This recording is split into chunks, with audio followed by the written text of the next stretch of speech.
Hello and welcome, elementary art teachers. I do have a quick tip here that's all about bulletin boards. I do have some in the classroom, just a couple, but I have some outside the classroom as well. And what I do with my bulletin boards is I do display inside the classroom posters that are very helpful for the students, whether it's posters about the elements of art, line, form, shape, color, and I'll put those up here in the classroom.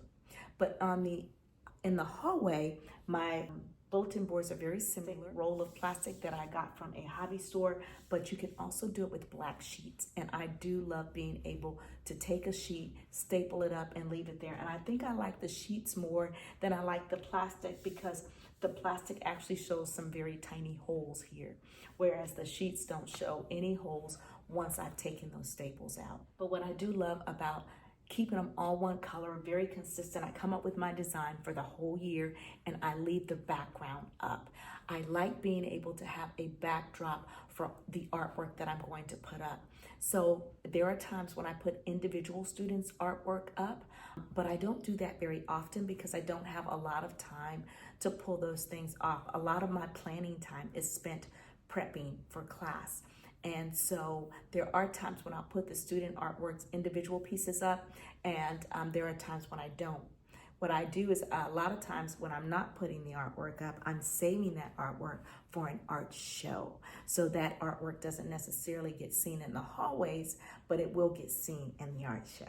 The black backgrounds, though, make a great backdrop even if you're doing collaborative work. So instead of putting the individual artwork up, I use it as a time to collaborate. So I get the kids together and I talk about collaboration. I tell them what it means and we talk about how we can collaborate, and then we come up with some way of collaboration and making a project. So for instance, during Black History Month, I do read a book, or I might even show a video about quilts. And if I do something like this about quilts, then I have them make a quilt square. It might be collage, it might be painting, it might be just using markers, and it just comes together. And I take those quilt squares that the students have made, and then I lay them down on a large sheet of butcher paper. And then I take the butcher paper and I put it across. And I try not to go too close to the edge. I can also outline it again with another border if I needed to do that. But I put it right on top and it's all glued together before I put it up. So it works really, really well that way. And I do that for anything. So if I'm doing a blue sky for a winter scene and everybody has made their snowy winter homes, then I take the students' collage houses that they've designed, I glue it down on that blue paper, and then I staple that up. Other things that we might do in the hallway are interactive bulletin boards, where I might have two works of art by two different artists, and then they have to compare and contrast. And I give them sticky notes, and when they're done with their activity that they're doing in the classroom, it's a do when done activity, they get to write on the sticky note things that are the same or different, and then go put it up in the hallway. And so kids like being able to do that, as well as guess who. So I let them guess who the artist might be. I might have some questions in the hallway next to a picture of the artist without his name or her name. And the kids get to look at the picture of the artist, the picture of the artwork, and then I have questions that they need to answer. And they get a little sticky note and they write down the answers and they put them up in the hallway.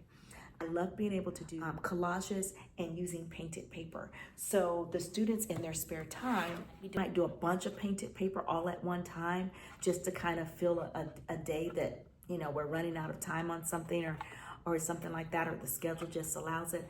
And we talk about Eric Carle a lot. We get to see some of his videos. We look at a lot of his books, and I do have several books, as you can see, that we look at. And then after they make their painted paper, then we make some different shapes out of it, or we might even just do some torn paper and then put it on a big background, and then I staple that background. So it might be a picture, or it might just be a rainbow. And I keep it really simple, especially with my very young students. And we might do that painted paper and use it as a rainbow. So the ones that are mostly yellow, because we mix up those colors a little bit. So mostly yellow will go with yellow, mostly orange will go with orange, and so on and so forth.